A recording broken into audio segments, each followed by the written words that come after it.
Hello, I'm Will Haynes of the Watkins Museum of History. We currently have an exhibit in our community gallery, which is called World War II in Douglas County. It's going to be on view through August 13th. So if you're in the area, we encourage you to come out and view this exhibit, and which includes information about a POW camp that stood here in Lawrence during World War II.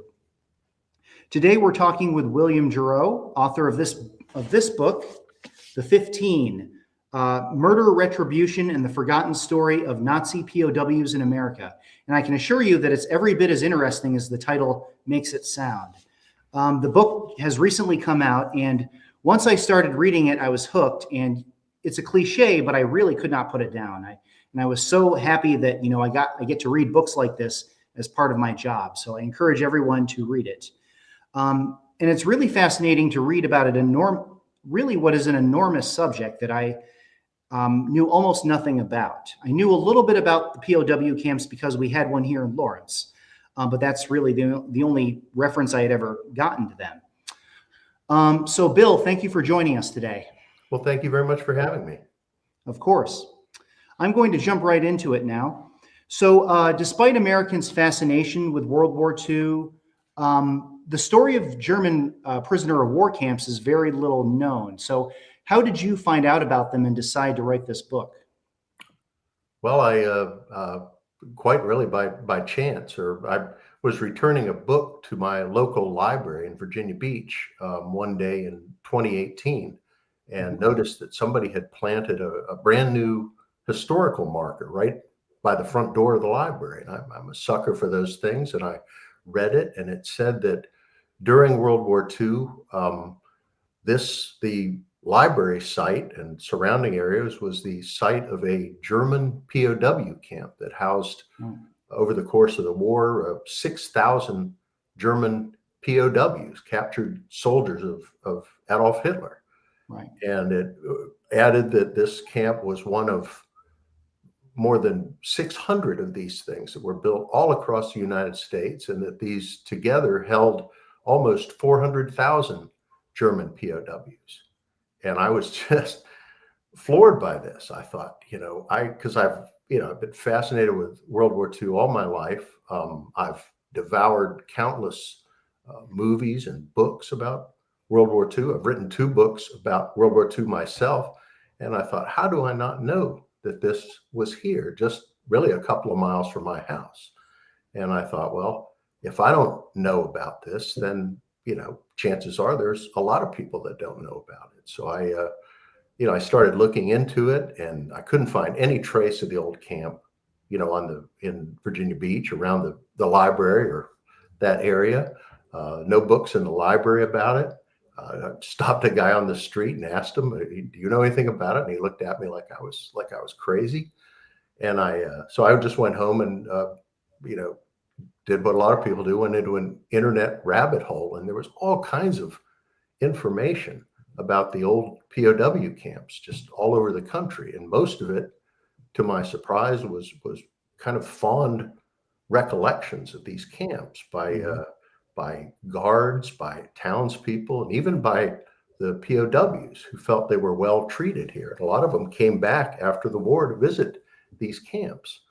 And I was a reporter for a long time, and I maybe got a little bit cynical, but I thought, there's no way that we brought all those Germans over here and nothing went sideways, nothing went wrong. So I thought maybe there's a great story in these camps. So I just started looking, and that's really how and really once I did, it was just one surprise after another. And I'll add that one of the first things I did was found a camp in Concordia, Kansas, or heard about one that had been restored. And I got hold of a gentleman named Lowell May, who may be with us here tonight, and asked if I could come out and talk to him. He was one of the founders, or one of one of the driving forces behind the restoration of this camp in Concordia, Kansas. And he said, "Sure, come on out." And I flew out there, and he presented me with just so much information, so many documents, so many oral histories that I had to break it down and get rid of some of the binders just to get it home in my in my luggage. And it's and really throughout, and it was at that point that I thought, yes, there's enough material here to write a book. So it was very encouraging to me, my first visit to Kansas, and meeting Lowell, and he's been a great help to me. Was a great help to me throughout the course of the book. So, and it's people like him, sort of the amateur historians, really, who went to the trouble to gather up all this information and these oral histories and these documents while the people that lived it were still alive to tell about it. And I think in the future, a lot of writers who write about World War II history will be indebted to people like Lowell and people who have done this sort of work. Yeah. Well, you're exactly right, Bill. Working in local history myself, I agree that, we're incredibly in debt to the people who volunteer to take on this task of finding this material and preserving it. Absolutely. We would know far less about any subject in our history if we didn't have these dedicated individuals out there. So you're absolutely right. As you mentioned, there was a camp at Concordia here in Kansas, and your narrative begins with the death of a German POW at that camp. So take us back and tell us how hundreds of thousands, and the numbers alone I think are staggering, of German prisoners ended up in Kansas and across the United States during the war. Well, the simple answer is there was really nowhere else to put them. We started at the beginning of the war, in 1942, early 1943. We only had like 380 German Italian prisoners here. Most of them were in Britain, but the British were already holding 500,000 of them. And Britain, this tiny island nation, didn't really have room for any more. They didn't have spare soldiers to guard them. Anyone that guarded them had to be taken off the battle line, and they didn't have food, really surplus food to feed them. The United States had all of these things in great quantities. We had all of them available, but we didn't want German POWs. We'd never had large numbers of foreign prisoners here in the United States before, and we had no experience with it. And there was a sense that, we just can't do this. We're going to have, the fear was that we'd have mass escapes. We'd have gangs of escaped Nazis raping and pillaging and sabotaging their way across the United States. We really wanted no part of it. But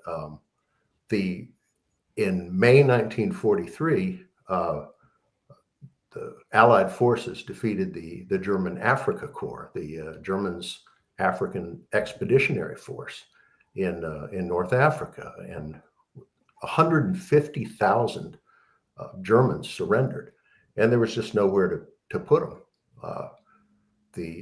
Canada took, I think, 36,000 of them, but so we said we'll take 50,000, but that's it. Any more than that is just an unacceptable risk. We just can't do it.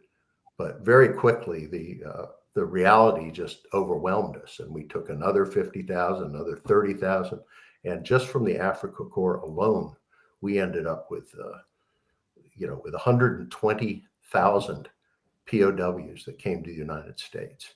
And we were scrambling to build. We had a couple of old Army bases that had some unused areas. We had some civilian conservation corps facilities that could be repurposed, but pretty soon it was clear that was not going to be nearly enough. So the Army was tasked with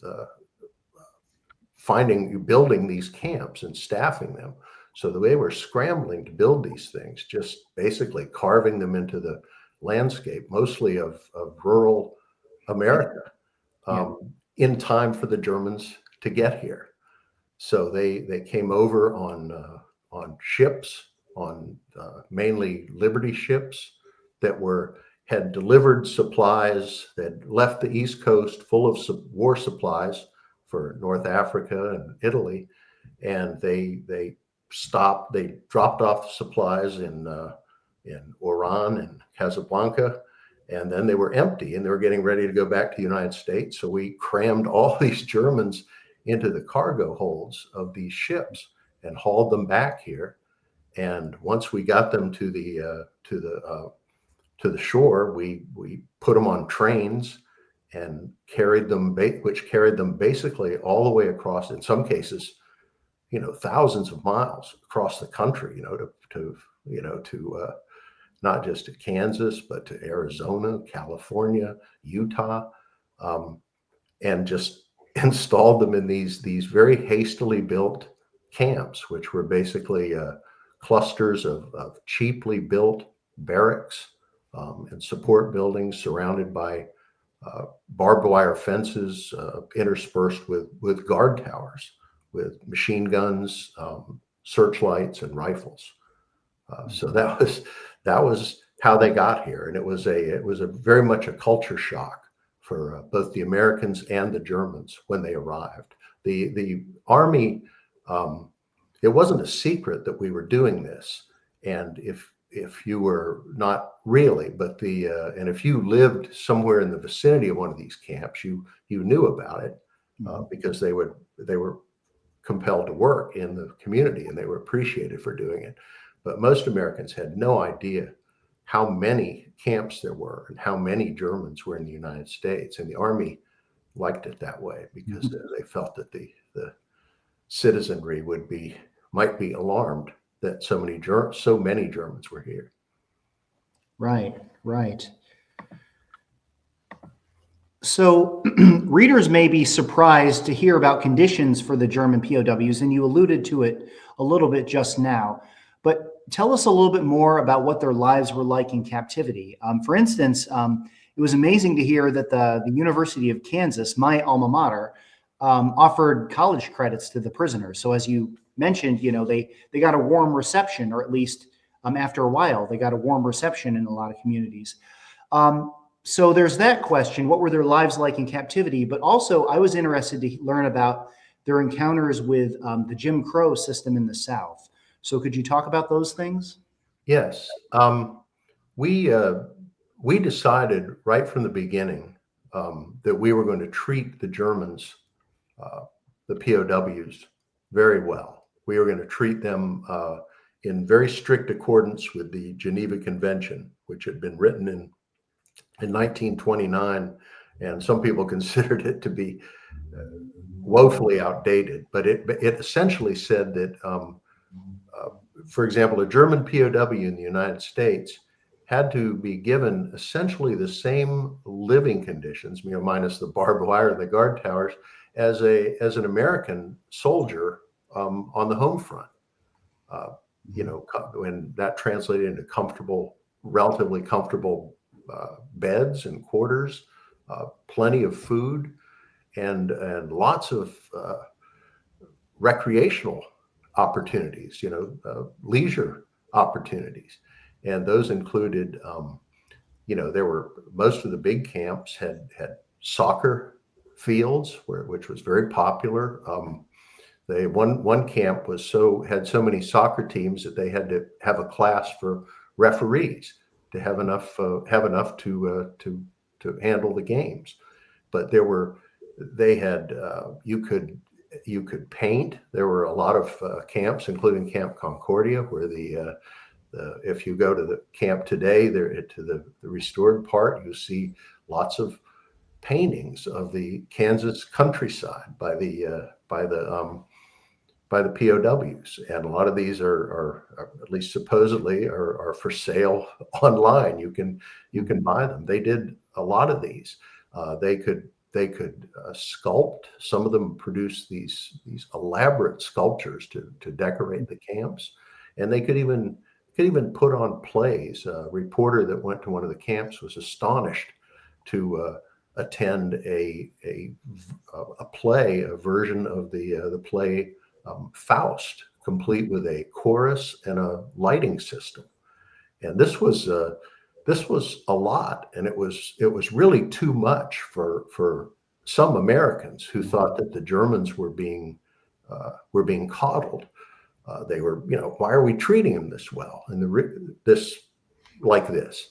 Why are we treating this bitter enemy? And our thinking was that it was twofold. One, in those days, the American leaders from President Franklin Roosevelt on down believed that this was, it was simply the right thing to do. It was, we were a great nation. We wanted to show other nations the right way to behave. And the right way to behave was to treat captured enemies well, no matter how bitter the enemies. We had to treat them well. It was the American way. But there was a selfish reason also, was that we knew that invariably many Americans would be captured by the Germans. Mm-hmm. It turned out to be more than 80,000. And we thought, we're talking these soldiers and sailors and airmen are prisoners of Adolf Hitler. So anything we can do to try to encourage the Germans to treat them well, we absolutely should do. And anything that we did, any suggestion that we were treating them poorly, was sure to result in our guys captured in Germany being treated poorly. So for those two reasons, we went out of their way to treat them well. And the Germans, in many cases, simply couldn't believe it. They had been propagandized to believe that they would be tortured or murdered or, abused any number of ways over here. When they got here, they just couldn't believe it, particularly the food. A lot of them were taken aback, and they've got letters in the book. They're in the various files. There are letters from German prisoners saying, to their back home to their families, saying, Mom, I can't believe the food. Don't worry about me. It's like being on vacation. They complained about getting fat. They hadn't eaten so well in, the whole time they'd been in the war. Even the trains that they rode to their camps, they were surplus Pullman passenger coaches, and they were upholstered. They had bathrooms at the end. They had meal service, and this was just a revelation to a lot of these Germans, because they had, in Europe, the German army had always traveled in boxcars, so they'd never been treated so well, and many of them didn't know what to think of this. You asked about Jim Crow, and that was a very strange aspect to this. The Jim Crow laws in the South, of course, prohibited Black people from entering a lot of facilities, restaurants, public restrooms, any number of things. And there were numerous instances where the German POWs, who were white, a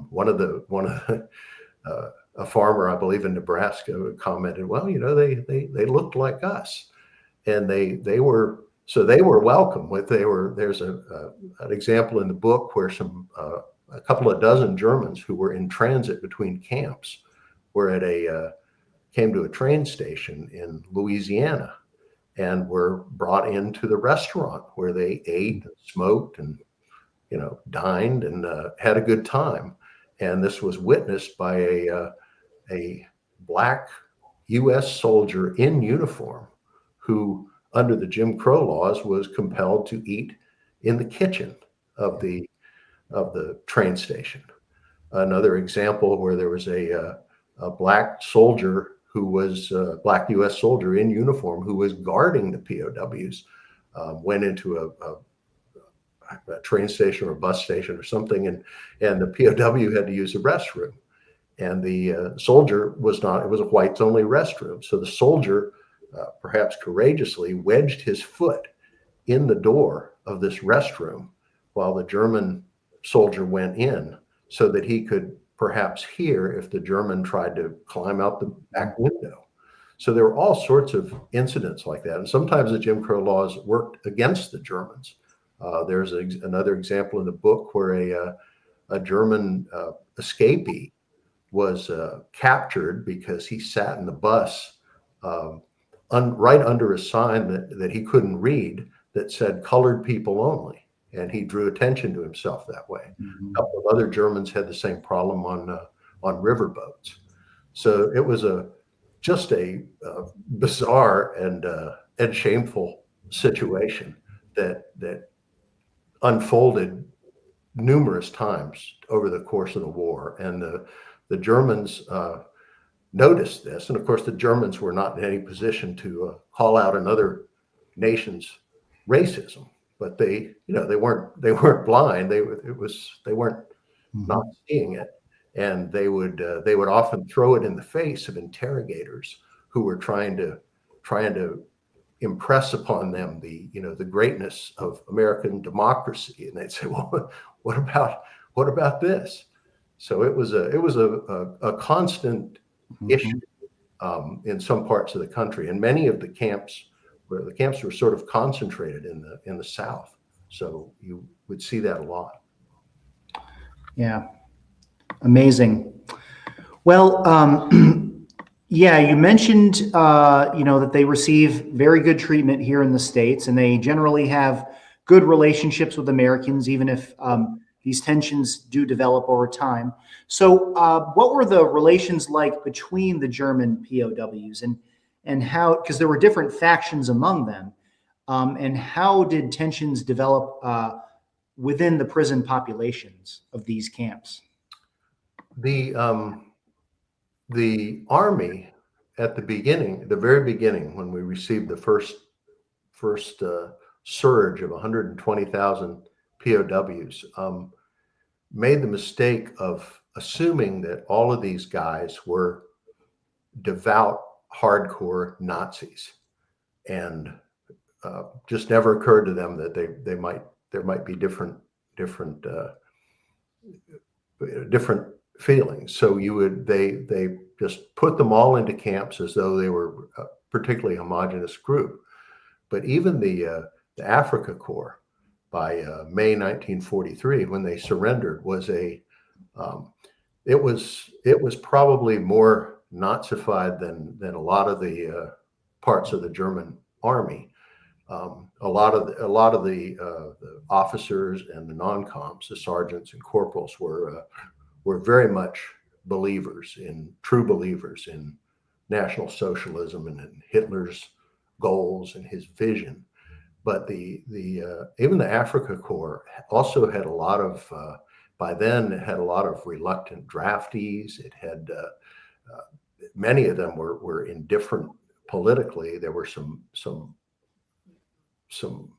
very ardent nationalists who weren't particularly keen on the politics, but they saw that they thought Hitler was the answer to make Germany a great nation. There were also people in the army, soldiers in the army, who had been they were soldiers from conquered nations, such as Poland, who had after the Polish army surrendered, these soldiers were given a choice of joining the German army or being shot. So they were basically recruited at the point of a gun.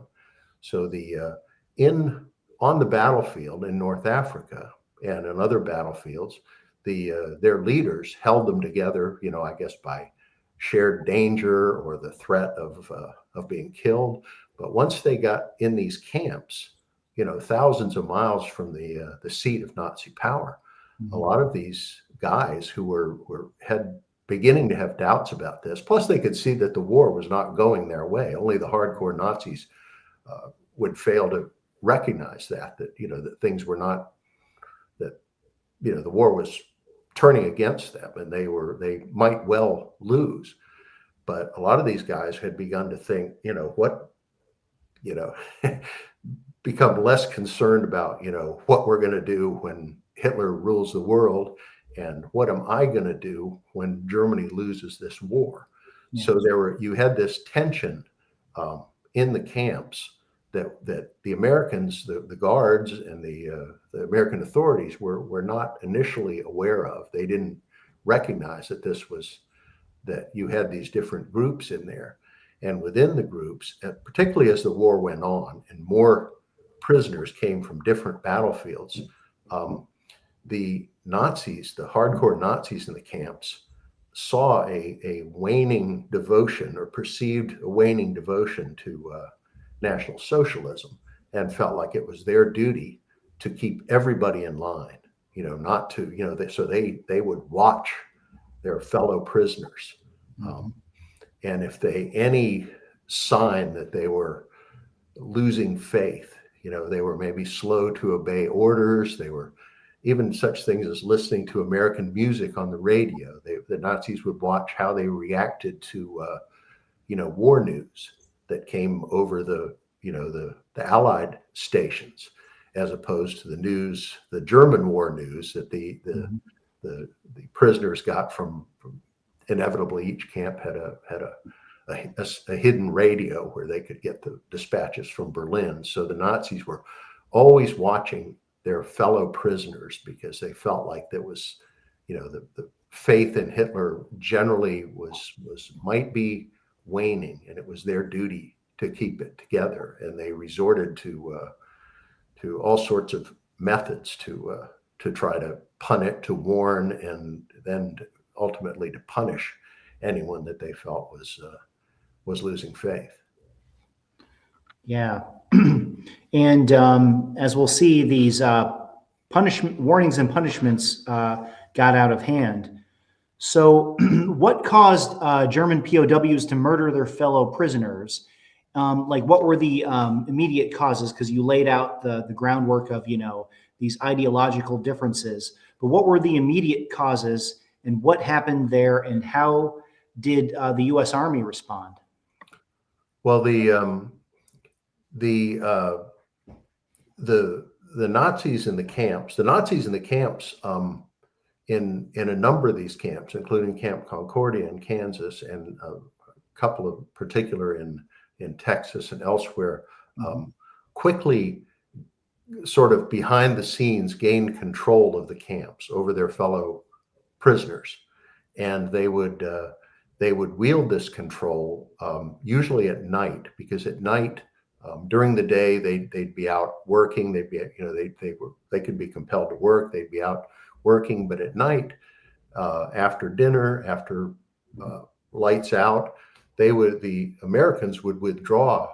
The guards would withdraw from the German barracks and leave the Germans basically to themselves.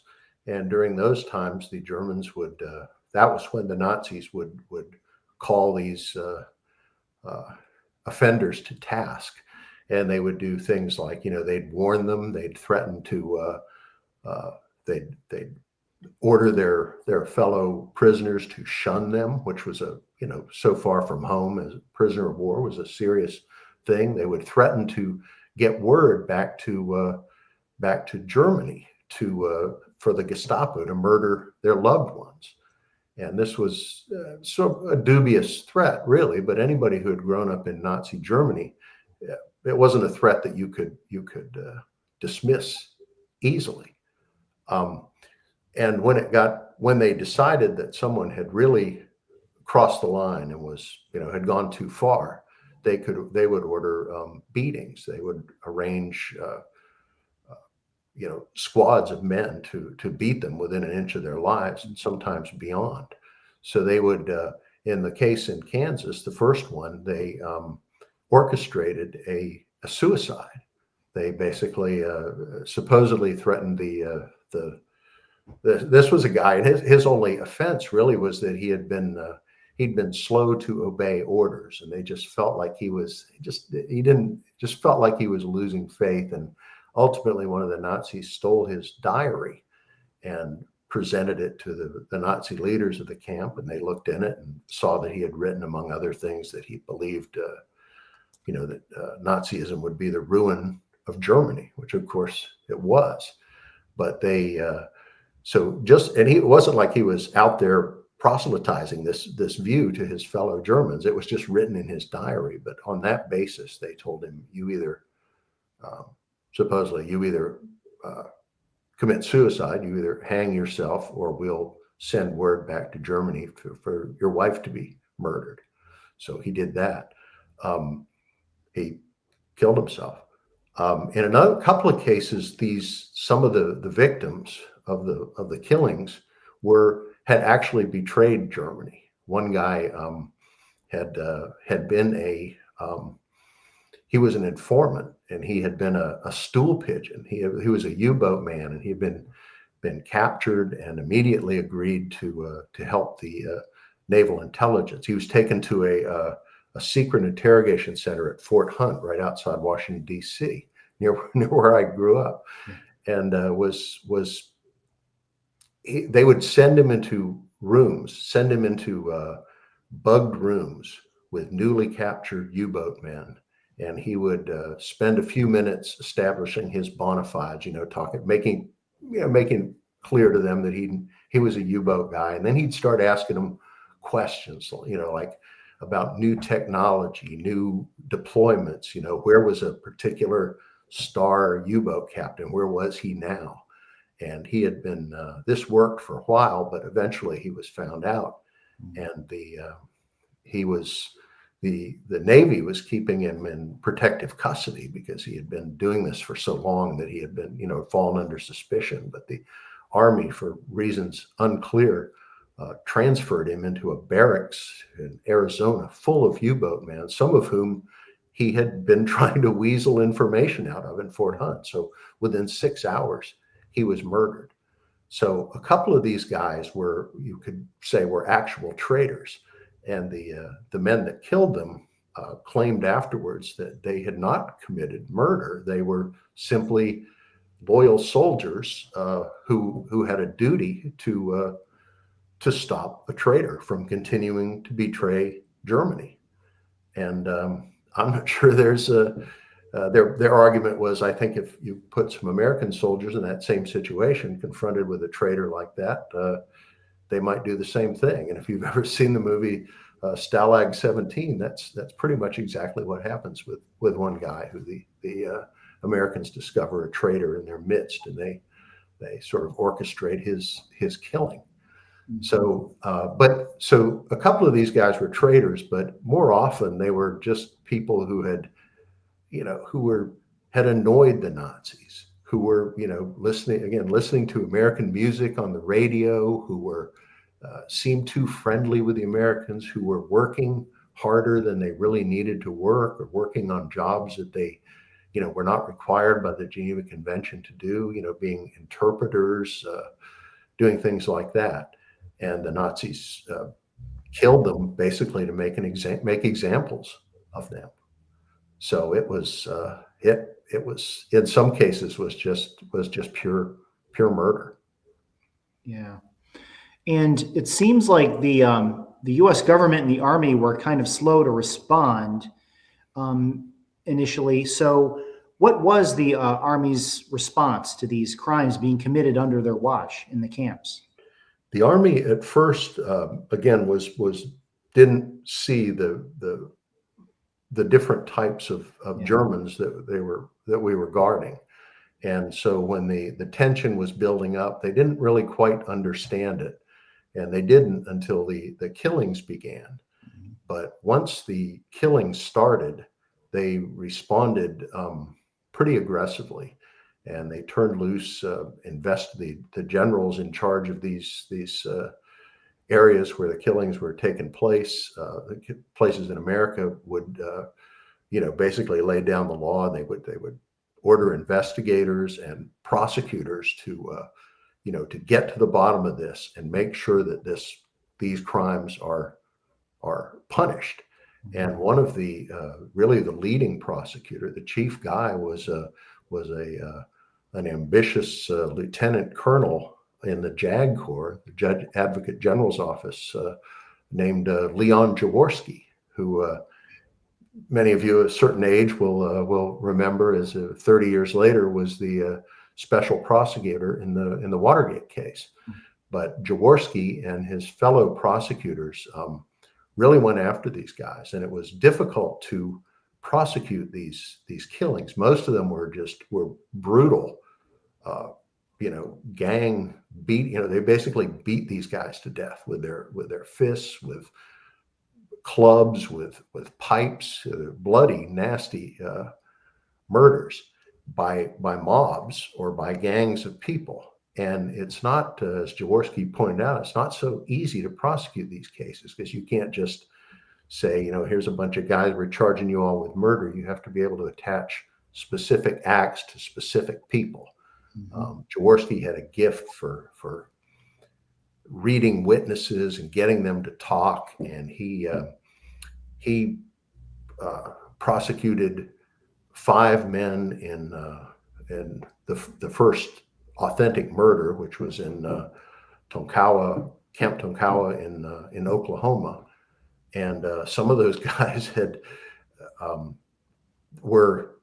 played really very small roles. One of them had the only evidence against them was their own confessions, and one guy had admitted to watching a mass, this brutal beating of a guy, and wanting to get in on it, but couldn't get close enough. So he was he worked in the kitchen, and he picked up 2 cups and threw them at the guy and missed both times. But he was convicted of for that act, because he had been technically part of the mob that killed this man. He was convicted of murder and sentenced to hang.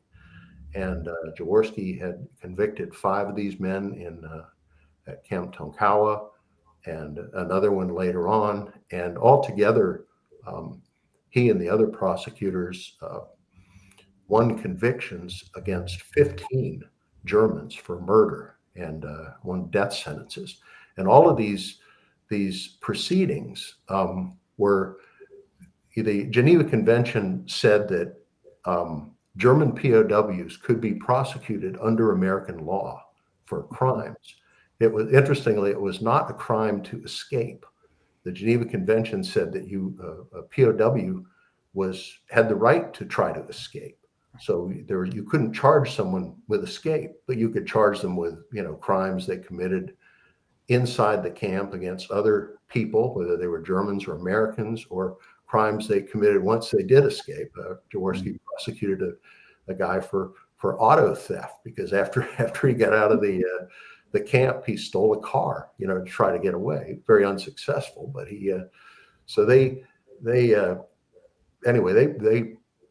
they prosecuted all these guys and sent them to Fort Leavenworth, and that was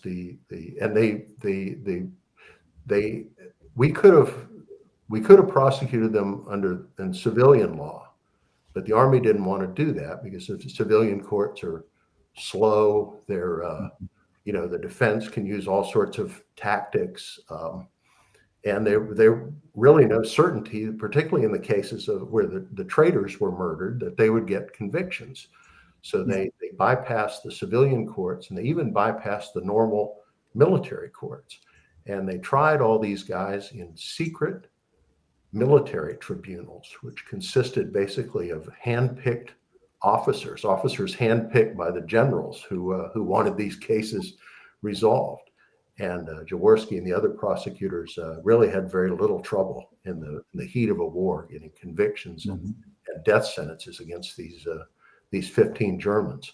And the proceedings were so secret that even the defendants, after they were convicted and sentenced to death, were not informed of the verdicts or the sentences until sometimes weeks later, after they had been transferred to their place of execution, which was Fort Leavenworth in Kansas, the maximum security military prison.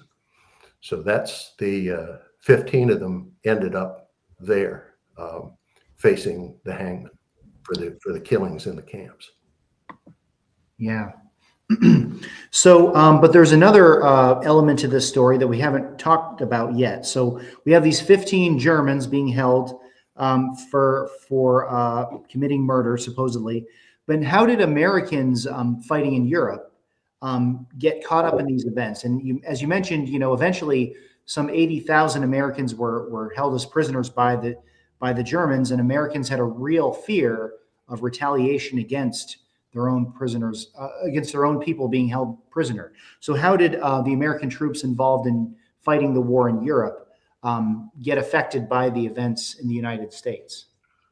Well, under the Geneva Convention, once we convicted these guys of murder and sentenced them to die, we were required to notify the government of Nazi Germany that we intended to execute these guys. And they had like 3 months. There was like a 3-month grace period, but we had to let them know. So we sent them, and we did all our communications with them through the Swiss, who had agreed to sort of mediate matters relating to the treatment of POWs.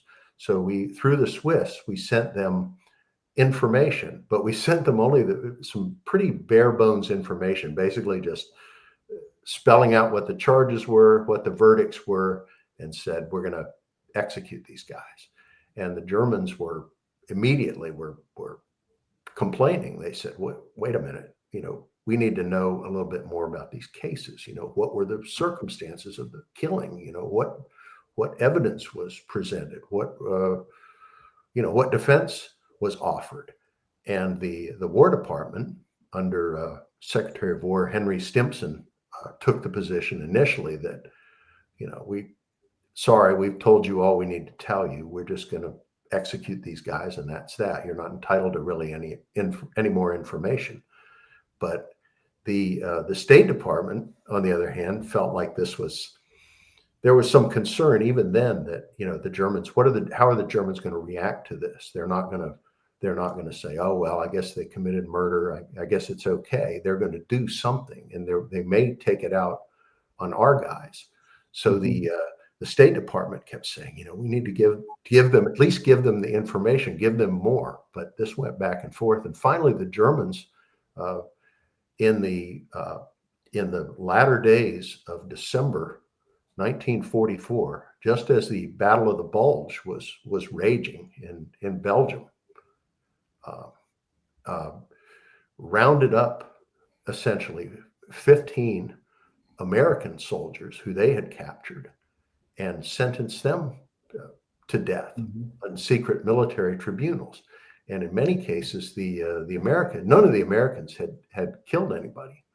A couple of the 15 were spies who might reasonably have expected to be treated harshly or killed.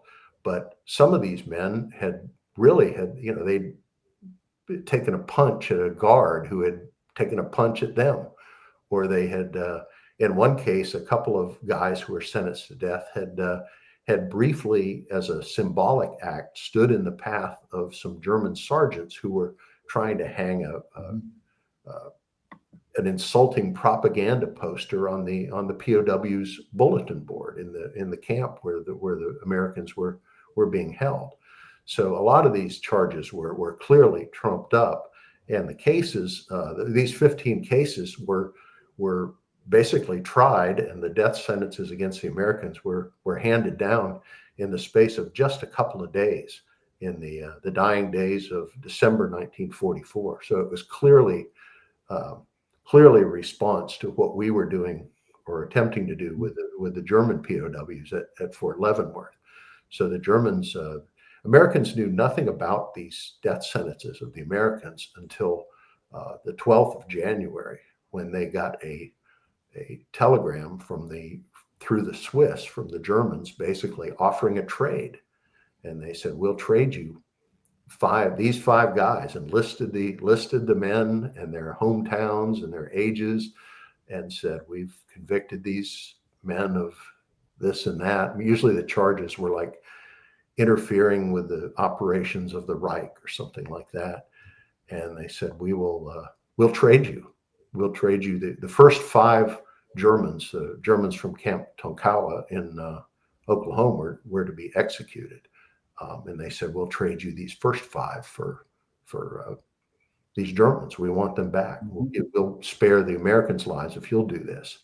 And then gradually the numbers grew, and pretty soon there was and the Americans began pushing this for a while. At first, the Secretary of War wanted no part of this. He said, this is ridiculous. We're not freeing, 15 murderers to get back these Americans who had really done very little wrong. But again, the State Department said, you know, what happens if we don't do this and these Americans get executed and the American public finds out we had a chance to save them and didn't take it? So finally, the Secretary of War said, okay, we'll consider a trade. So there ensued a lengthy back and forth, you know, some negotiation about how this trade might take place. In one case, the Germans asserted that one American, one of the 15 Americans who was a spy, was worth 2 of the German killers.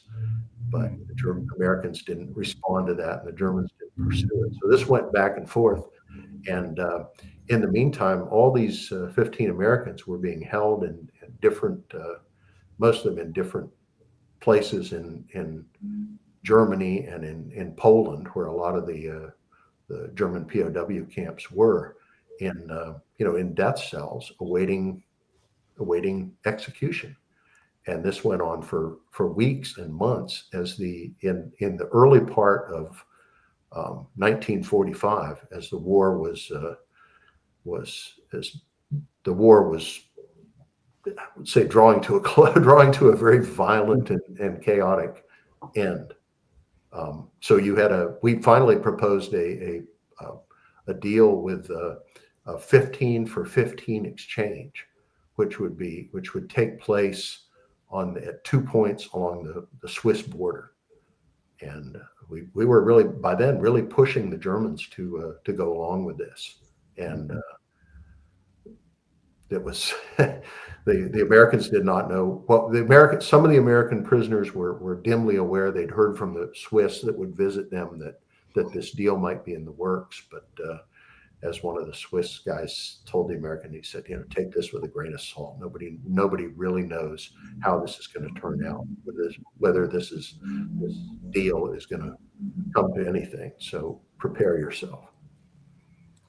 Well, Bill, I think you brought us to the perfect closing point of this interview, because that is a beautiful way of encouraging people to get your book and find out what happened to these men on each side. So, Bill, thank you for taking the time to speak with us here today. Well, my pleasure. Yeah, it was our pleasure too. Again, the book is The 15, Murder, Retribution, and the Forgotten Story of Nazi POWs in America by William Geroux. As always, we encourage you to purchase the book through the online bookshop of our friends at the Raven Bookstore here in Lawrence, but I believe it's available just about anywhere books are sold. Is that right, Bill? Yeah, I think so, yeah. Great. Well, thanks for joining us, everyone, and we'll see you next time. Thank you.